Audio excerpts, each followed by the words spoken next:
I was standing in my garage on a Tuesday morning when Brenda Richardson from the HOA marched up my driveway with a clipboard, and the kind of expression that meant someone was about to have a very bad day.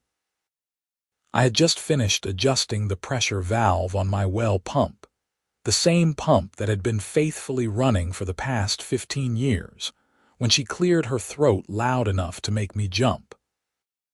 "Trevor Ashford, I'm here to inform you that you're in violation of Section 4.2 of the Meadowbrook Hills Community Standards," she announced, her perfectly manicured finger tapping against the clipboard like a judge's gavel. "Excessive noise disturbance. Your well pump is creating an unacceptable level of noise pollution that's disturbing the peace and quiet our residents expect." I wiped the grease off my hands with a rag, genuinely confused. The pump was in a small utility building about 30 feet from my house, insulated, and honestly, you could barely hear it unless you were standing right next to it. "Brenda, that pump has been running since I moved here. Nobody's ever complained before." "Well, they're complaining now," she said, her lips pursed so tight they could crack walnuts. "Mrs. Henderson on Willow Lane says she can hear it humming at night. Mr. Patterson says it's affecting his property value. The board has voted and you're being fined $500. Additionally, you have 30 days to either soundproof it to acceptable levels or remove it entirely."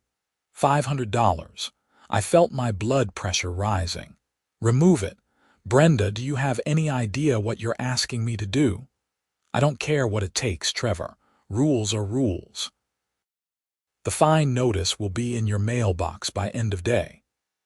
She turned on her heel and walked away, her sensible shoes clicking against the concrete like little hammers of bureaucratic doom. I stood there for a long moment, staring at the utility building that housed my well pump. This wasn't just about noise. This was about Brenda flexing her power as HOA president, something she'd been doing more and more since she got elected last year. The woman had turned our quiet subdivision in Prescott, Arizona, into her personal fiefdom, measuring grass height with rulers and sending violation notices for Christmas decorations left up a day too long. But what she didn't know, what apparently nobody on that board had bothered to check, was that my well wasn't just for my property. When this development was built back in 2008, the builder had cut corners. My lot, which sat on the highest point of the subdivision, had the only deep well that reliably hit the aquifer. The builder, a guy named Marcus Chen who'd since moved to California, had set up a distribution system where my well fed into a shared line that supplied water to 12 other homes in the development, including every single house on Willow Lane and half the homes on Oak Drive. The other homes had shallow wells that were supposed to supplement the system, but most of them had run dry within 5 years. The homeowners had quietly been relying on my well ever since, and I'd never minded because the water table was strong and my pump could handle it. We'd even had an informal agreement, drawn up by Marcus before he left, that acknowledged the arrangement. I kept the pump running and maintained it, and they paid a small quarterly fee that covered electricity and maintenance costs. I pulled out my phone and called my lawyer, Dennis Morgan, who I'd used when I bought the property. He picked up on the third ring. "Trevor, how's it going?" "Not great, Dennis. The HOA is fining me for well pump noise and wants me to remove it or soundproof it within 30 days. "The well pump, the one that supplies water to half the neighborhood, that's the one." There was a pause. "Do they know about the water distribution system?" "I don't think so." Brenda marched up here like she was doing everyone a favor. She specifically mentioned Mrs. Henderson on Willow Lane complaining about the noise. Dennis actually laughed. "Mrs. Henderson's house is fed by your well. If you shut that pump down, she's going to have about 12 hours before her taps run dry." "That's what I'm thinking. What should I do? Well, first, don't shut it down out of spite, even though I know that's tempting. Second, get me copies of all the documentation about the water system. The original agreement, the property surveys showing the distribution lines, maintenance records, everything. I'm going to write a letter to the HOA explaining the situation and the legal implications of what they're demanding. What kind of legal implications are we talking about? Trevor, if they force you to shut down that pump and 12 families lose their water supply, we're talking about property damage claims, habitability issues, potential breach of utility easements, and a whole mess of liability. The HOA could be on the hook for hundreds of thousands in damages, not to mention the cost of drilling new wells or connecting those homes to municipal water, which in Prescott isn't going to be cheap or easy. I felt a grim satisfaction settling in my chest. How long will the letter take? I can have it done by tomorrow. In the meantime, document everything. Take noise readings if you can, photos, videos. And Trevor, don't antagonize Brenda. I know she's difficult, but we want the high ground here. Got it. Thanks, Dennis. I spent the rest of the day doing exactly what Dennis suggested. I borrowed a decibel meter from my neighbor Tom, who was a sound engineer before he retired. At the utility building, right next to the pump, it registered 68 decibels. At the property line, it was down to 48 decibels. For reference, normal conversation is about 60 decibels. At Mrs. Henderson's house on Willow Lane, standing in her backyard at the point closest to my property, it measured 38 decibels, about the same as a quiet library. I took photos, videos with audio, and even recorded a full 10-minute sample at various locations. The pump wasn't silent, but it was nowhere near the noise violation Brenda claimed. It was less noisy than most air conditioning units, which ran all summer long in Arizona without anyone batting an eye. That evening, I was sitting on my back porch with a beer when my next-door neighbor, Rick Santos, wandered over. Rick was a good guy, worked as a contractor, and we'd helped each other out with various projects over the years. "Hey, Trevor, heard Brenda paid you a visit today," he said, accepting the beer I offered him. News travels fast. "She's been on a tear lately. Did you hear she fined the Kowalskis for having the wrong shade of tan on their house trim? Said it didn't match the approved color palette. That woman needs a hobby." Rick took a long drink. "So what's this about your well pump?" I explained the situation, including the part about the water distribution system. Rick's eyes went wide. "Wait, you're telling me that if you shut that pump down, half the neighborhood loses water? 12 homes, to be exact. Does Brenda know?" "Not yet. My lawyer's sending her a letter tomorrow."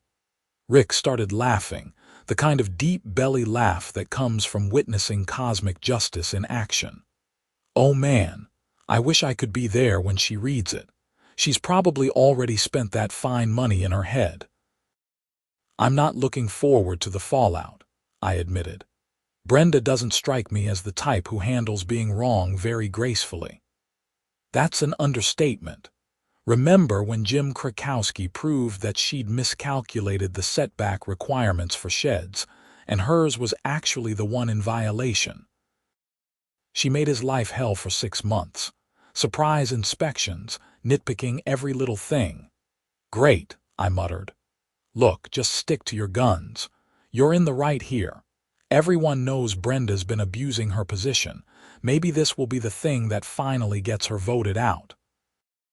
Rick left around sunset, and I sat there watching the Arizona sky turn orange and purple, thinking about how a simple noise complaint had turned into this mess. I wasn't a confrontational person by nature. I'd moved to Meadowbrook Hills because it was quiet, affordable, and had a good community feel. Or at least it had before Brenda took over the HOA.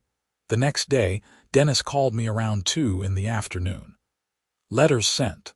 I emailed it and sent a physical copy via certified mail. I also CC'd every member of the HOA board and included a list of the 12 properties that depend on your well system. How'd you word it? Professionally, but firmly. I outlined the water distribution system, referenced the original agreement with the builder, cited the relevant property easements and Arizona water law, and explained that forcing you to shut down or significantly modify the pump would constitute interference with essential utilities. I also noted that the noise readings you took fall well within acceptable limits for residential areas and requested they withdraw the fine and violation notice. Think they'll back down. Depends on how reasonable they are, or how expensive their lawyer tells them a fight would be. I got my answer that evening. Brenda showed up at my door at 7 o'clock, and she was not happy. Her face was red, her jaw clenched, and she was clutching Dennis's letter in one hand like it was a personal insult. "How dare you threaten the HOA with legal action," she said before I could even say hello. "I didn't threaten anyone, Brenda. My lawyer simply explained the situation. This is extortion. You're trying to hold the neighborhood hostage." I took a deep breath, remembering Dennis's advice not to antagonize her. "Brenda, I'm not holding anyone hostage. That well system has been in place since before most of us moved here. I've been maintaining it at my own expense for 15 years. All I'm asking is that you withdraw a fine that doesn't make sense. The noise complaints are legitimate. I took noise readings. At Mrs. Henderson's house, the pump registers at 38 decibels. That's quieter than a normal conversation, quieter than her own air conditioner. That's not the point." "Then what is the point, Brenda?" She sputtered for a moment, clearly not used to being directly challenged. "The point is that you need to follow community standards like everyone else. You don't get special treatment just because you have a well." "I'm not asking for special treatment. I'm asking you to acknowledge reality. If you force me to shut down that pump, 12 families lose their water supply. Do you understand what that means? Then they'll have to find another solution. At whose expense? Are you going to pay to drill 12 new wells? Or run lines to connect them to municipal water? We're talking about hundreds of thousands of dollars, Brenda. That's not the HOA's problem. Actually, it is. If you force this issue and those families suffer damages, the HOA is liable. My lawyer made that very clear." She jabbed a finger at me. "You're just trying to bully us into backing down." "No, I'm trying to prevent a disaster that you're apparently determined to cause." We stood there in my doorway, locked in a stalemate. Finally, Brenda said, "The board is meeting on Saturday. We'll discuss this situation and make a decision. I'll be there. It's a closed session. Brenda, this directly affects me and 12 other homeowners. You can't make decisions about our properties in a closed session. Arizona law requires HOA boards to allow members to attend meetings and speak on issues that affect them." Her nostrils flared. "Fine. Saturday, 10 a.m., at the community center." She turned and stalked back to her car, which she'd parked deliberately blocking half my driveway. Saturday morning arrived with typical Arizona sunshine and temperatures already climbing toward 90. I dressed business casual, khakis and a polo shirt, and gathered all my documentation into a folder. Dennis had agreed to come with me, which I appreciated. The community center was a modest building near the entrance of Meadowbrook Hills, mostly used for garage sales and the occasional neighborhood barbecue. When I arrived, I was surprised to see about 20 other people there, far more than usual for an HOA meeting. Rick was there, along with Tom and several other neighbors. I also recognized Mrs. Henderson, Mr. Patterson, and most of the other residents from the 12 properties that depended on my well. They looked confused, whispering among themselves. The HOA board sat at a folding table at the front. Brenda, Vice President Gary Miller, Treasurer Susan Chen, Secretary Robert Hayes, and Member-at-Large Patricia Donovan. They all looked uncomfortable except for Brenda, who had her armor of righteous indignation firmly in place. Brenda called the meeting to order and immediately tried to skip over the well issue, moving to approve the minutes from the last meeting. Dennis stood up. "Madam President, I'm Dennis Morgan, legal counsel for Trevor Ashford. Before we proceed with routine business, I believe there's a matter of some urgency that needs to be addressed." Brenda glared at him. "Mr. Morgan, this is a board meeting. You can't just interrupt." "Actually, your own bylaws allow members and their representatives to raise urgent matters at the beginning of meetings. This qualifies." Gary Miller leaned over and whispered something to Brenda. She looked like she wanted to argue but finally said, "Fine. Make it quick." Dennis walked to the front and addressed the room, not just the board. "Many of you may not be aware, but Trevor Ashford's property contains the primary well that supplies water to 12 homes in this community." He proceeded to explain the entire situation, using a map he'd prepared that showed the water distribution lines and the affected properties. The room erupted in surprised murmurs. Mrs. Henderson actually stood up. "Wait, are you saying my water comes from Trevor's well?" "Yes, madam," Dennis said. "It has since this development was built, but I have a well on my property. A shallow well that's been dry for years. The builder set up a shared system because the geology of this area makes deep wells difficult and expensive. Only Mr. Ashford's property successfully taps into the main aquifer." Mr. Patterson looked furious, but not at me, at the board. "Are you telling me the HOA is trying to shut down the only water source for my house?"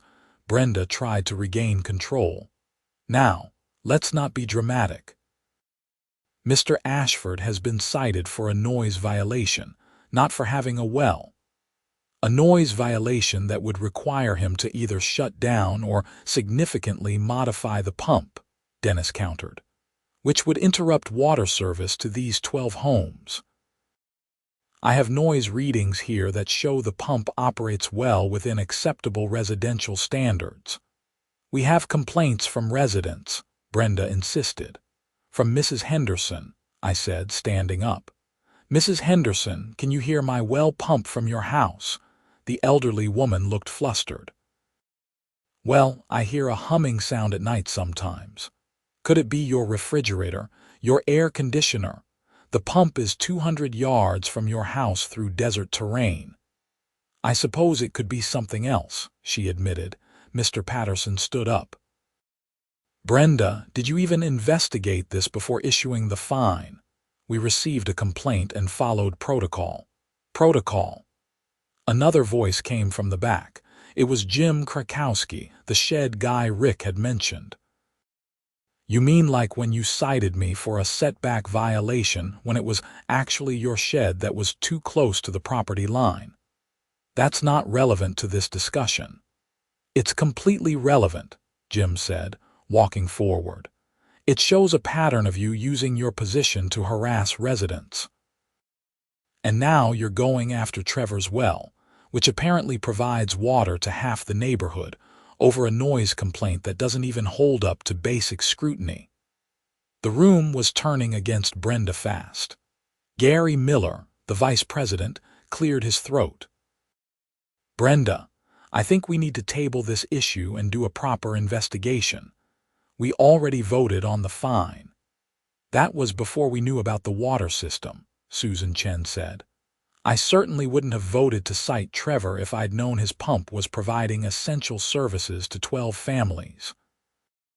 "The law doesn't care whether it's essential," Brenda snapped.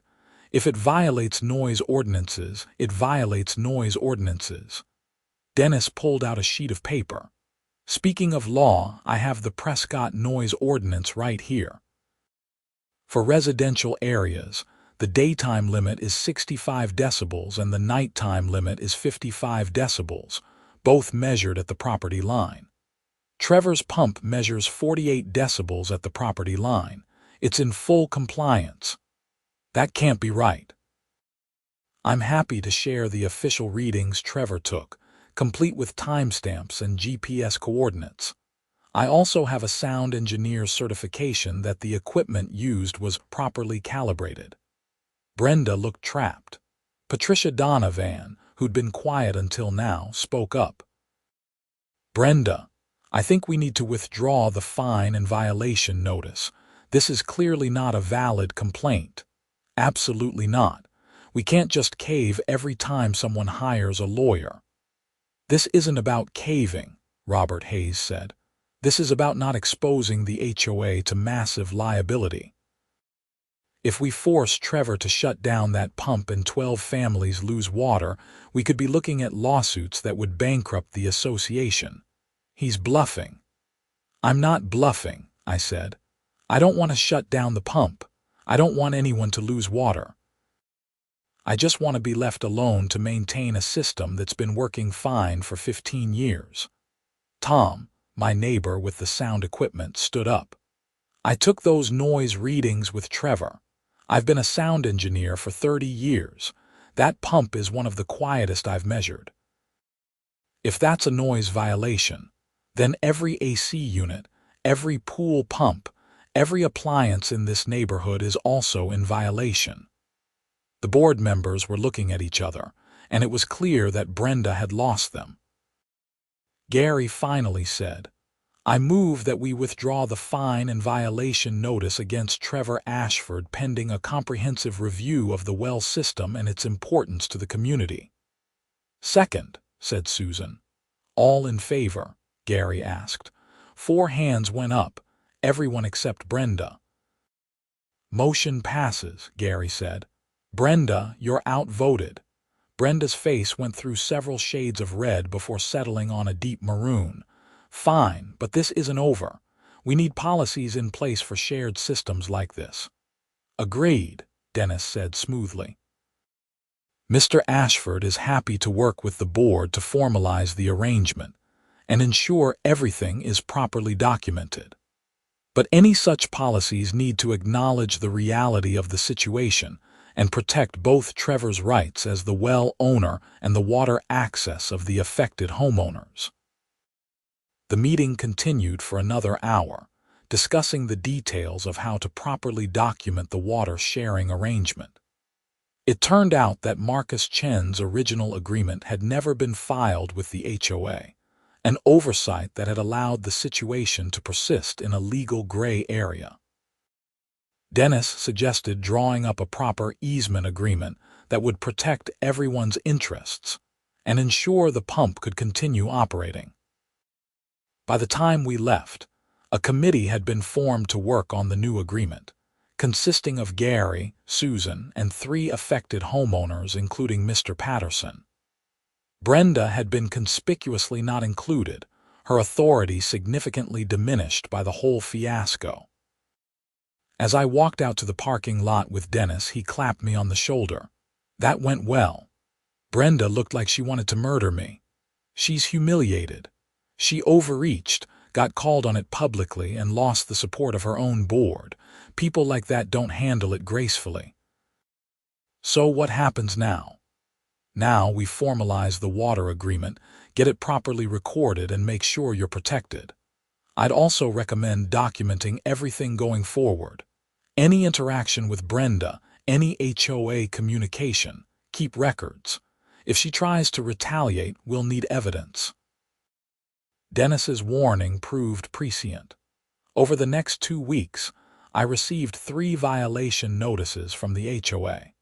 One claimed my trash cans were visible from the street, which they weren't. Another said my house number wasn't properly displayed, even though it had been in the same place for 15 years. The third cited me for having weeds in my yard, which was absurd because I just had a landscaping company out 3 days prior. Each time I took photos. documented the date and time, and sent copies to Dennis. He compiled them into a harassment file, noting the pattern of frivolous citations that started immediately after the well pump incident. The Water System Committee was making progress, though. Gary Miller turned out to be a reasonable guy, an engineer by trade who approached the whole thing methodically. We surveyed the distribution lines, tested water quality at each of the 12 connected homes, and documented the maintenance schedule I'd been following. What we discovered was actually pretty interesting. My well was significantly deeper than the others, reaching down about 350 feet to hit a primary aquifer. The other wells in the neighborhood only went down about 120 feet, reaching a shallow seasonal aquifer that had mostly dried up during the drought years. The builder had known this, which was why he'd set up the distribution system, but he'd cut corners on the documentation and disclosure. This could actually be a problem for the development as a whole, Gary said one evening as we reviewed the data in his home office. If your well ever fails or if you decided to cap it, there's no backup system. Most of these families would have to either drill new deep wells, which costs $30,000 to $50,000 each, or pay to extend municipal water lines out here, which could run even higher. I've maintained the pump religiously, I said. New parts every few years, annual inspections, water quality testing. It should last another 20 years at least. That's good, but we need to think about contingencies. What if you move? What if something happens to you? I've thought about that. The pump and well system should probably have a permanent easement attached to the property. Whoever owns my land in the future needs to understand they're responsible for maintaining it. Agreed.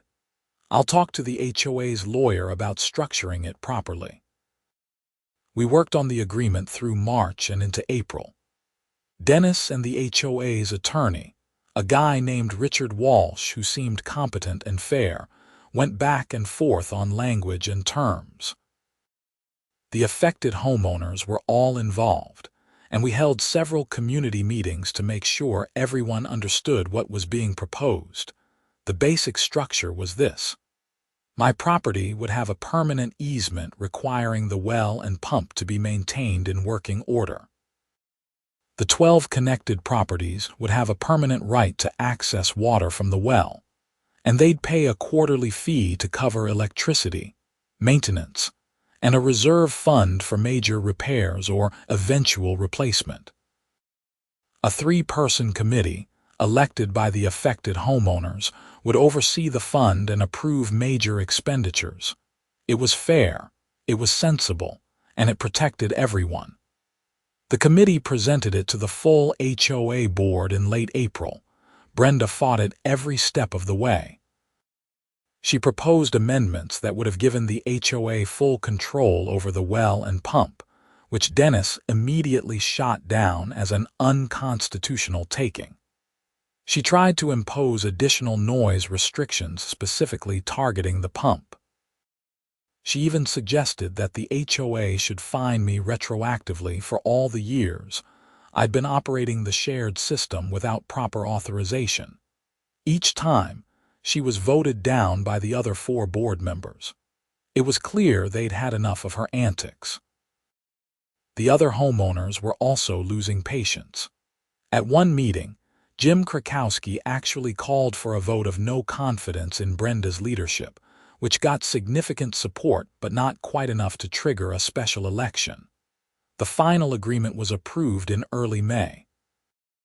It wasn't just about my well, though. The board, with Gary taking the lead, had done a comprehensive survey of all the wells in Meadowbrook Hills.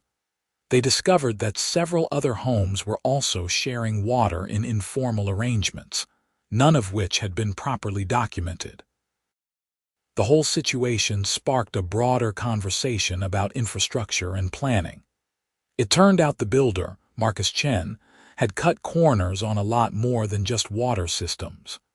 Drainage easements weren't properly recorded. Some property lines were ambiguous. The community center had been built partially on what was technically private property through an arrangement that had never been formalized. Gary proposed hiring a professional surveyor and a land use attorney to sort out all the issues and create proper documentation. It was expensive, requiring a special assessment from all homeowners, but the vote passed overwhelmingly. People wanted clarity and protection, not the kind of chaos that Brenda's style of governance created. Through all of this, Brenda continued her petty campaign against me.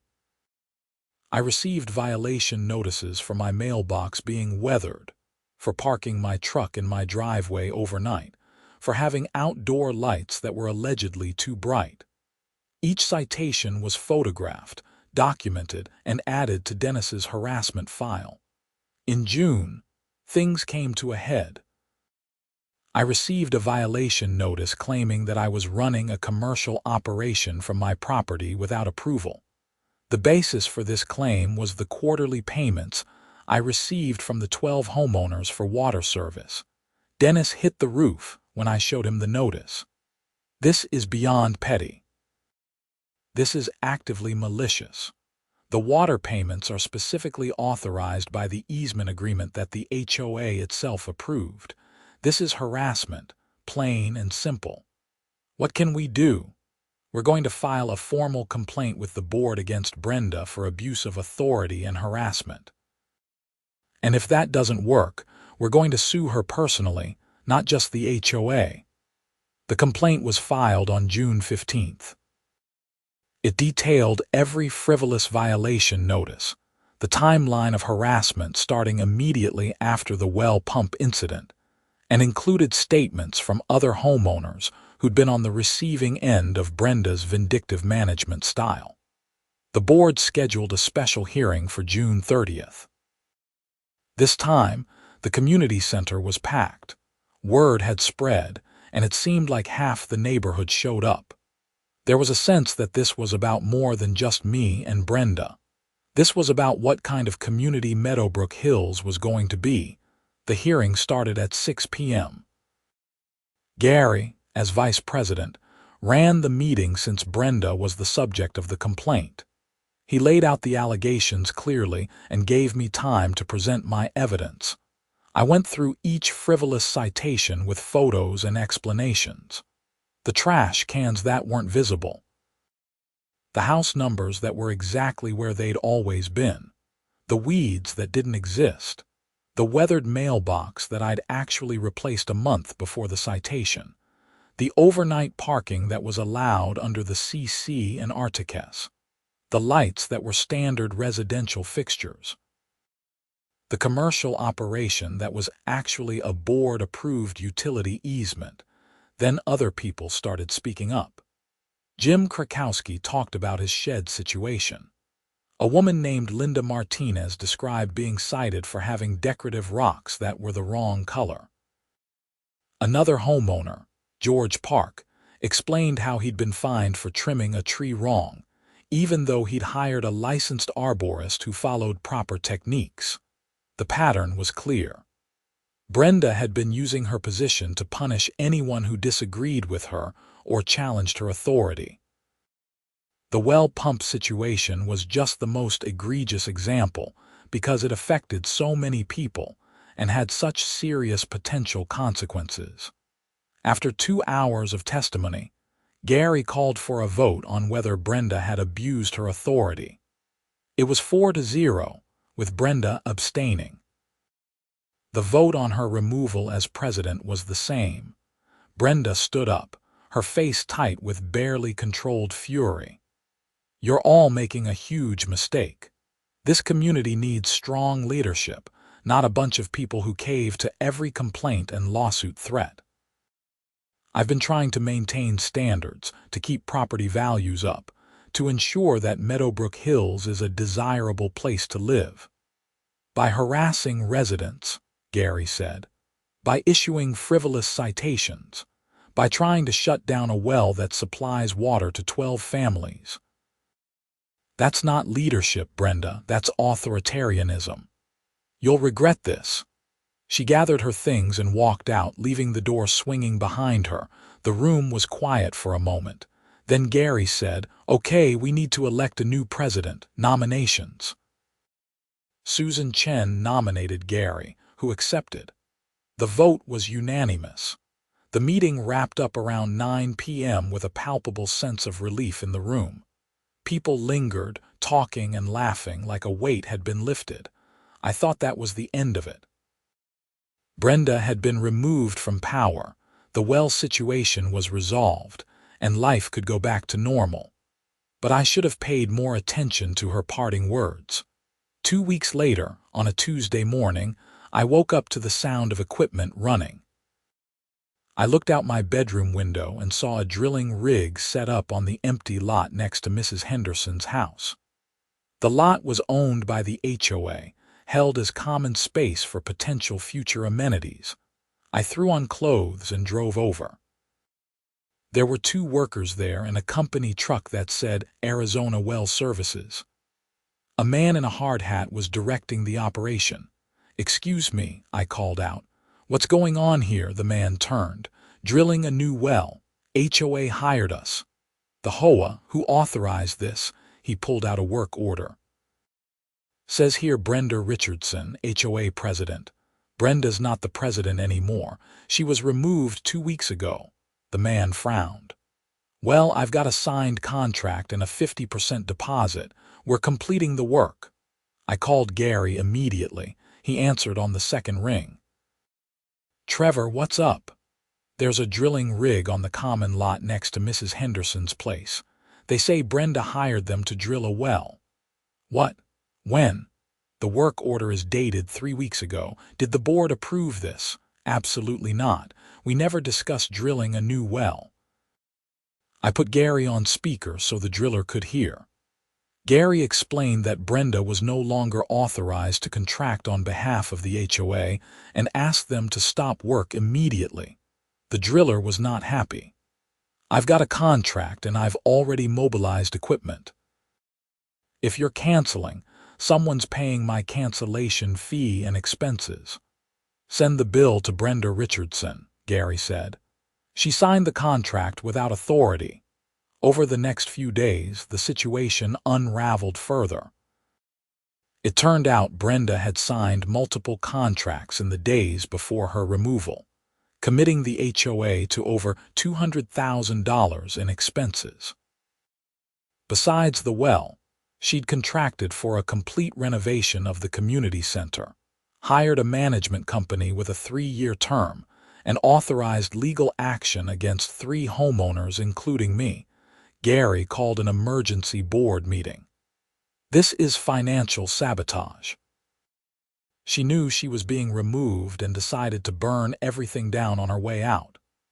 "Can we void the contracts?" Susan asked. Richard Walsh, the HOA attorney, shook his head. "Some of them, maybe, if we can prove she knew she was acting without authority. But contractors who performed work in good faith have a right to payment. We're looking at significant liability." "So what do? We sue Brenda personally for exceeding her authority and causing damages to the HOA, and we should probably file a police report. This might cross the line into criminal fraud." That last part surprised me. Really?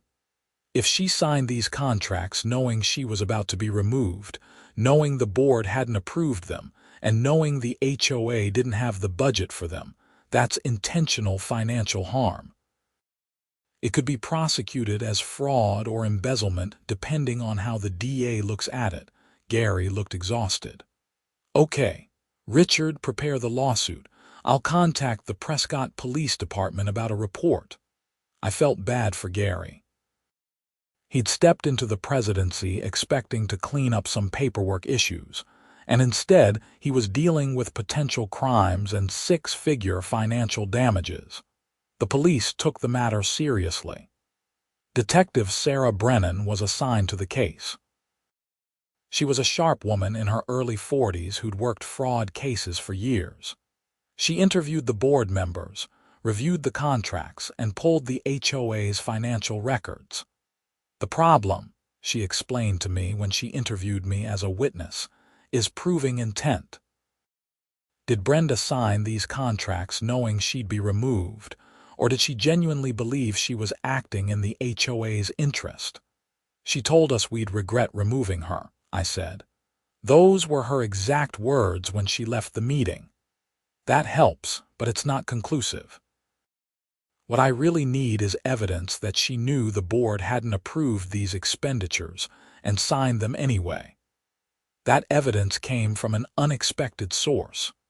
Linda Martinez, the homeowner who'd been cited for the wrong color rocks, came forward with emails.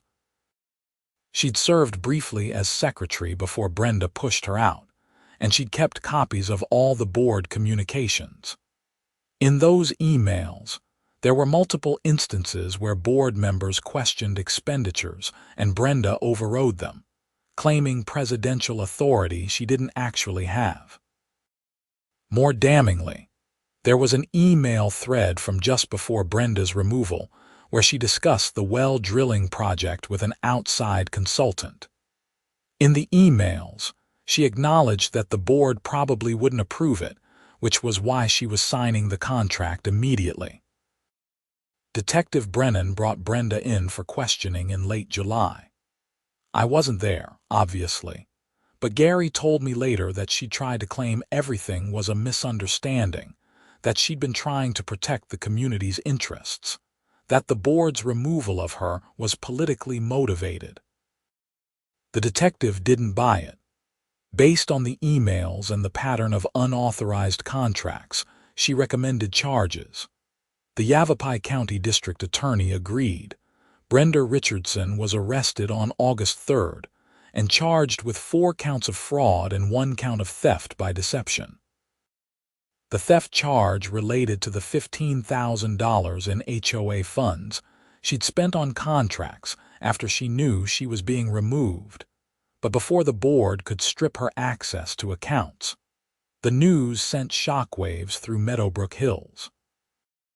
Most people were satisfied that justice was being served, but there was also sadness. Brenda had been a neighbor, someone people had seen at community events and chatted with at the mailbox. Watching her being led into court in handcuffs was surreal. The legal process moved slowly. Brenda pleaded not guilty and hired an expensive defense attorney. The case was set for trial in November, then pushed to January 2026 due to scheduling conflicts. Meanwhile, life in Meadowbrook Hills was actually improving.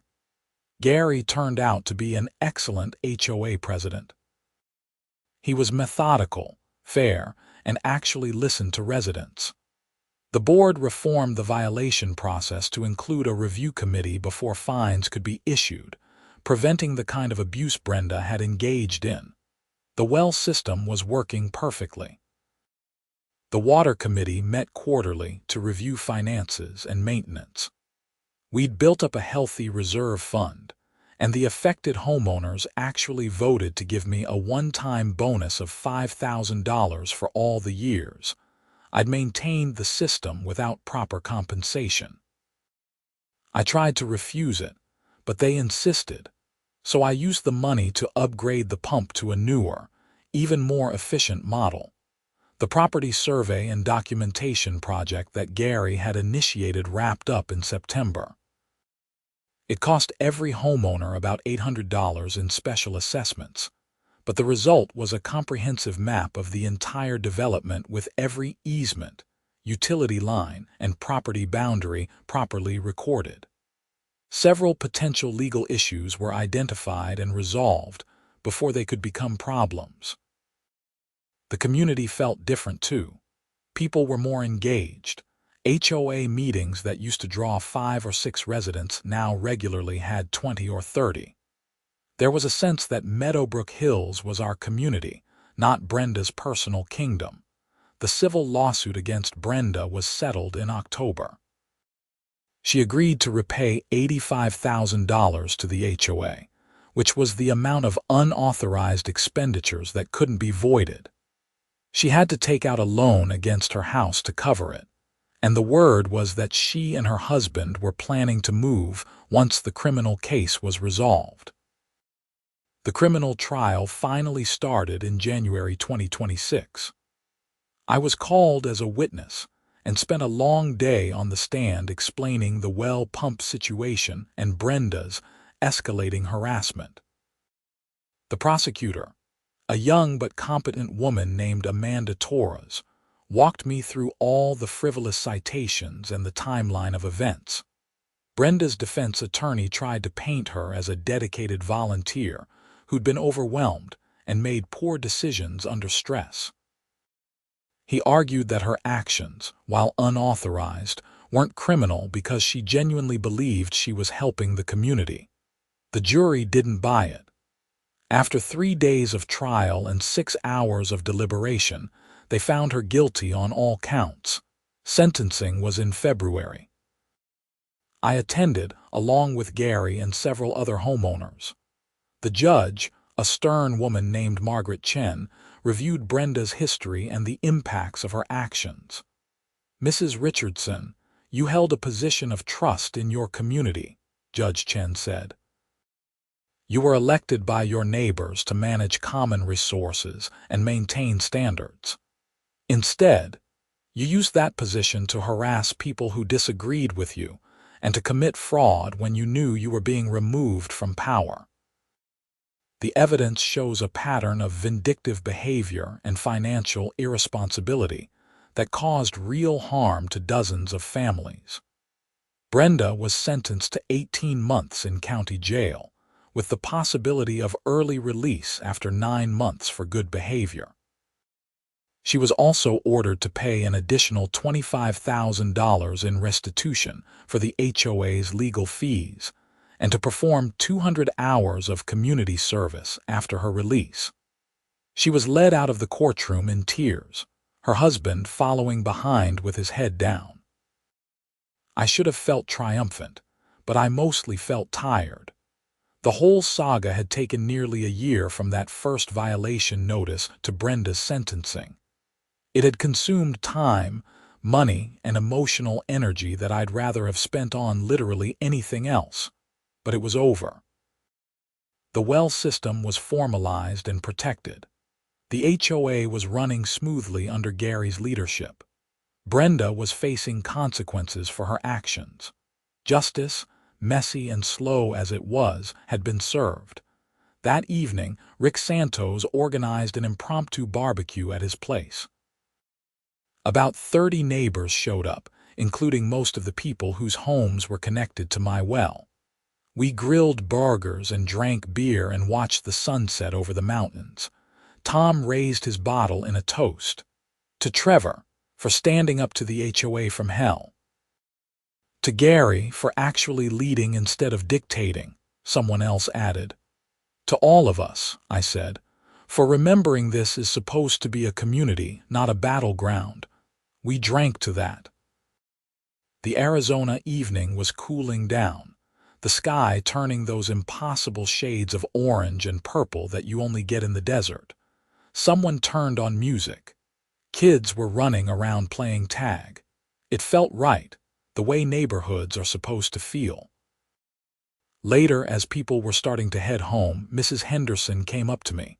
She was a small woman in her 70s, usually quiet and reserved.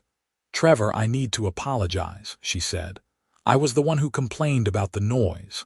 "I know, Mrs. Henderson, it's okay." "No, it's not." Brenda came to me and asked if I'd heard any noise from your well. I mentioned that sometimes I hear a humming at night, just making conversation. I didn't know she was going to use it as an excuse to fine you, and I had no idea my water came from your well. If I'd known, I never would have said anything. Really, it's fine. You didn't do anything wrong. Brenda manipulated the situation. Still, I'm sorry, and thank you for maintaining that well all these years. I don't know what I would have done if you'd actually shut it down. You would have survived. We'd have figured something out, but I'm glad it didn't come to that. She patted my arm and walked back to her house, moving slowly in the fading light. I watched her go and thought about how close we'd come to a real disaster. If I'd been less patient, if I'd shut the pump down out of spite when Brenda first issued the fine, 12 families would have lost water. If Dennis hadn't been thorough in his research, we might not have realized the legal implications until it was too late. If the other board members hadn't stood up to Brenda, she might have steamrolled the whole situation.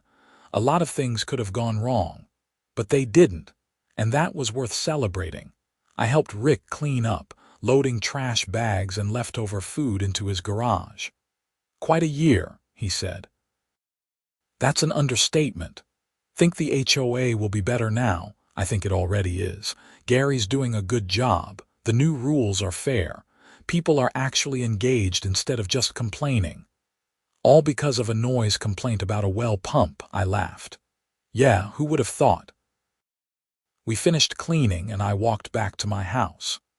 The utility building that housed the well pump was humming quietly in the night, doing exactly what it had been doing for 15 years, pulling water up from 350 feet below ground and distributing it to families who needed it. I went inside, poured myself a bourbon, and sat on my back porch. The desert night was full of sounds, crickets and coyotes and the occasional car passing on the main road. The well pump was barely audible, just a faint mechanical whisper that you'd never notice unless you were listening for it. Brenda had tried to turn that whisper into a weapon, to use the rules and regulations of the HOA to punish someone who'd inconvenienced her by exposing her other mistakes. She'd failed spectacularly because she'd forgotten the most basic truth about communities. They're made up of people, and people will only tolerate pettiness and authoritarianism for so long before they push back. The well pump would keep running. The water would keep flowing. Life in Meadowbrook Hills would continue, probably better than before now that we'd learned some hard lessons about governance and accountability. I finished my bourbon and went inside. Tomorrow I'd do normal things, boring things, the kind of things I should have been doing all along instead of fighting with my HOA. I'd mow the lawn, fix the leaky faucet in the guest bathroom, maybe drive into Prescott and catch a movie. Normal life, the kind where well pumps just run quietly in the background, and nobody tries to fine you for providing essential services to your neighbors. It sounded pretty good. The story of the HOA, the well pump, and Brenda Richardson's downfall became something of a legend in Prescott. Other HOA boards reached out to Gary asking how we'd reformed our processes. A local newspaper did a feature article about the importance of proper infrastructure documentation in developments. Dennis even got invited to speak at a continuing education seminar for HOA attorneys about the legal implications of shared utility systems. As for me, I went back to being exactly what I'd always been. A guy who owned a house with a well, who maintained his property, who got along with his neighbors. The well pump hummed along faithfully, and nobody complained about the noise. Well, almost nobody. About 6 months after Brenda's sentencing, I got a call from a real estate agent. Brenda and her husband were selling their house and moving to Nevada to live with their daughter. The agent wanted to make sure there wouldn't be any issues with the water system for potential buyers. I assured her everything was properly documented and transferred the HOA contact information. The house sold within a week to a young couple with 2 kids. I met them at the move-in, brought over some beers and a welcome basket that my girlfriend Hannah Miller had insisted on putting together. "Welcome to Meadowbrook Hills," I said. "If you need anything, I'm just down the street." "Thanks," the husband said. "We heard this is a great community." "It is now," I replied, and I meant it. Looking back on everything that happened, from that first confrontation in my garage to Brenda's sentencing, I learned something important about standing up for what's right. It would have been easier to just pay the fine, to modify the pump, to avoid the conflict. But easier isn't always better. Sometimes you have to push back against unreasonable authority, not just for yourself, but for everyone affected by it. The well pump continued its quiet work, 350 feet down in the earth, drawing water from an ancient aquifer and sending it through buried pipes to 13 homes, including mine. It was a simple system, really, elegant in its practicality. It did exactly what it was designed to do, no more and no less, kind of like how communities are supposed to work. Everyone contributing what they can, everyone benefiting from the shared resources, everyone respecting the systems that keep things running smoothly. It's not complicated, but it requires people to be reasonable, to think beyond their own immediate interests, to recognize when rules serve a purpose, and when they're just excuses for petty tyranny. The last time I saw Brenda was in the grocery store, about a week before she moved. She was in the produce section, examining tomatoes with the same critical eye she'd once used to inspect house trim colors and mailbox heights. Our eyes met across the display of vegetables. For a moment, I thought she might say something, apologize or lash out or try to justify everything that had happened. But she just looked away and moved to a different aisle. Maybe she'd learned something from the experience. Maybe she hadn't. Either way, it was no longer my problem. She was moving away, starting over somewhere else, and Meadowbrook Hills would continue without her. I grabbed my groceries and headed home, driving past the community center where so many meetings had been held, past the empty lot where the drilling rig had briefly appeared, past Mrs. Henderson's house, and all the other homes that depended on a well system none of them had known existed. The sun was setting as I pulled into my driveway, painting the desert in shades of gold and crimson. I could hear the faint hum of the well pump as I walked to my front door, a sound so familiar I usually didn't even notice it.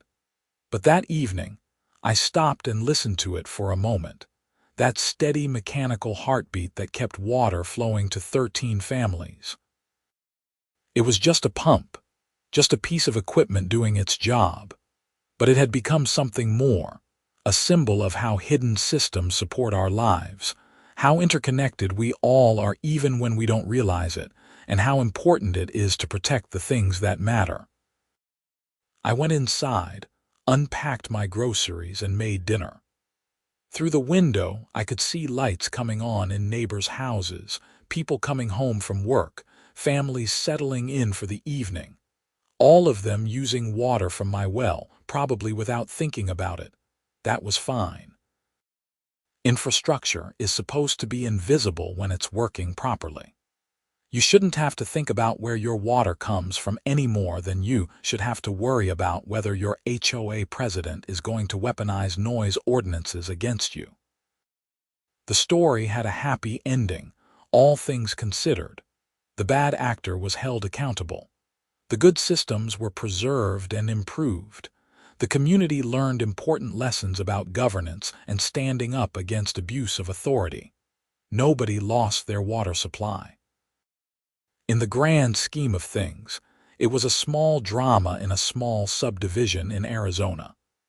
But it mattered to the people involved. It mattered to Mrs. Henderson, who could keep taking showers without knowing where the water came from. It mattered to Mr. Patterson, who didn't have to spend $50,000 drilling a new well. It mattered to Gary and the board members who were trying to govern fairly. And it mattered to me, because sometimes you have to defend your rights even when it's exhausting and expensive and you'd rather just be left alone. The well pump would outlast all of us, probably. Maintained properly, it could run for decades more, pulling water from deep in the earth and distributing it through its network of pipes. Long after this whole story was forgotten, long after Brenda and I and everyone else involved had moved away or passed on, that pump would still be humming in its little utility building, doing exactly what it was designed to do. There was something comforting about that, about systems that endure and infrastructure that persists. Communities change, people come and go, conflicts flare up and die down. But the water keeps flowing, the essential services continue, and life goes on. I finished my dinner, washed the dishes, and settled onto the couch with a book. Outside, the desert night deepened, stars emerging in the vast Arizona sky. The well pump hummed its quiet song. All was well in Meadowbrook Hills.